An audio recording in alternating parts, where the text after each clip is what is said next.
Shalom semuanya. Tahun 2022 adalah tahun paradigma yang baru.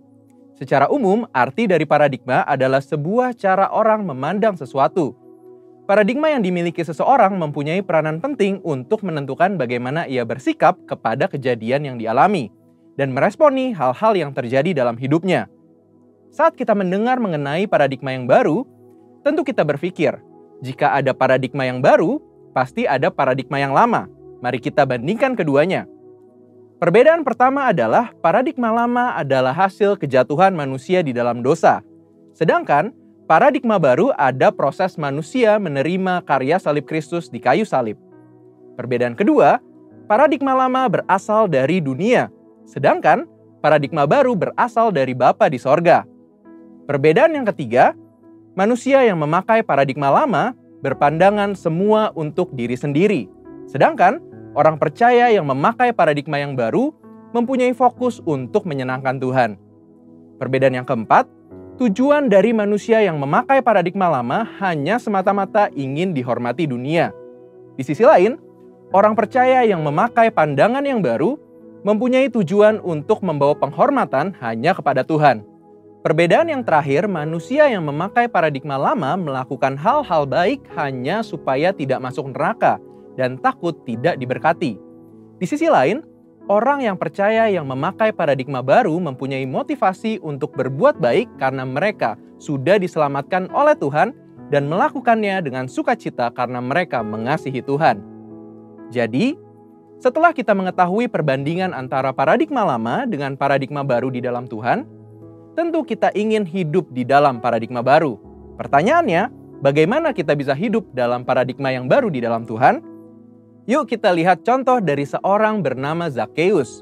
Zakheus adalah seorang pemungut cukai yang hidup di kota Yeriko, di mana pada zaman itu pemungut cukai dipandang hina karena dianggap melakukan pemerasan.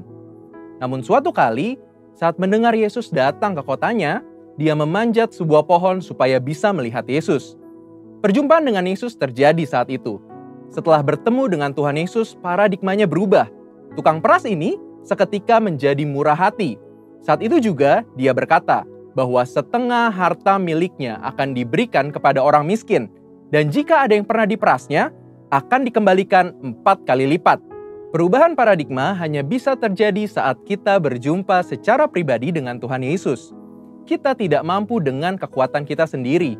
Bagaimana kita bisa mengalami perjumpaan dengan Dia? Pertama, tentu kita harus mengalami kelahiran baru. Apa itu kelahiran baru? Waktu kita mengakui dosa-dosa kita, menerima karya Tuhan Yesus yang mati di atas kayu salib untuk setiap kita, kemudian mengundang Tuhan Yesus untuk masuk ke dalam hati kita sebagai Tuhan dan Juru Selamat kita pribadi, dikatakan bahwa kita mengalami satu proses kelahiran baru yang supranatural. Firman Tuhan katakan bahwa orang-orang yang percaya dan menerima Tuhan Yesus diberikan kuasa untuk menjadi anak-anak Allah.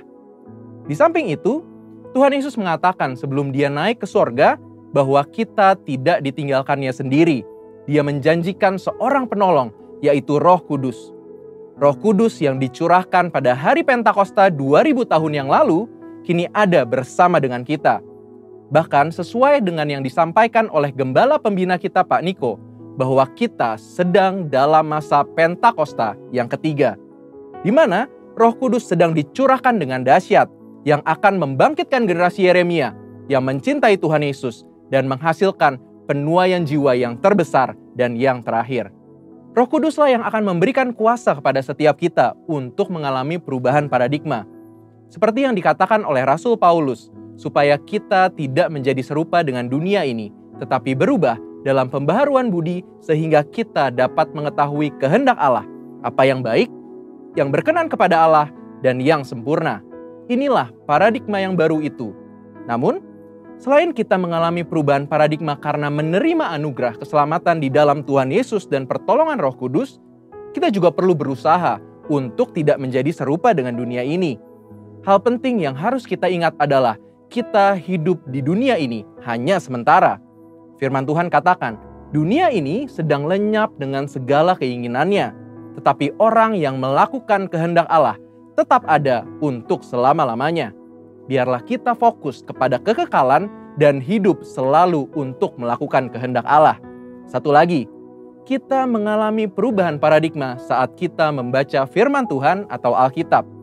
Membaca Alkitab dengan tekun akan merubah cara pandang kita menjadi sesuai dengan kehendak Allah. Karena di dalam Alkitablah dituliskan semua kehendak Allah bagi setiap kita.